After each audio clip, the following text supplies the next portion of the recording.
যুক্তরাষ্ট্রের সাবেক first lady এবং পররাষ্ট্রমন্ত্রী Hillary Clinton doctor Mohammad Yunus সম্পর্কে এক চাঞ্চল্যকর তথ্য দিয়েছেন। টাইমস পত্রিকার ডক্টর ইউনূসকে নিয়ে তিনি যে মন্তব্য করেন সেটি আপনাদের সামনে তুলে ধরছি। প্রভাবশালী ব্যক্তির তালিকায় স্থান পাওয়া ডক্টর মোহাম্মদ ইউনূসকে নিয়ে টাইম ম্যাগাজিনকে যুক্তরাষ্ট্রের সাবেক ফার্স্ট লেডি ও পররাষ্ট্রমন্ত্রী হিলারি ক্লিন্টন বলেছেন, ছাত্রদের নেতৃত্বাধীন অভ্যুত্থানে গত বছর বাংলাদেশের স্বৈরশাসক প্রধানমন্ত্রী ক্ষমতাচ্যুত হওয়ার পর একজন চেনা নেতা নোবেলজয়ী মোহাম্মদ ইউনূস দেশকে গণতন্ত্রের দিকে নেতৃত্ব দিতে এগিয়ে এসেছেন।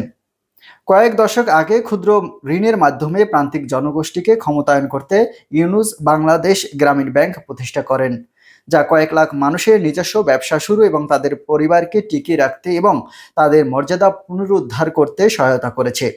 এই ক্ষুদ্র ঋণের সুবিধা নেওয়া 97% নারী। এরপর ডক্টর ইউনূসের সঙ্গে প্রথম সাক্ষাৎ এবং তার সঙ্গে কাজ করা নিয়ে স্মৃতিচারণ করেন হিলারি ক্লিন্টন।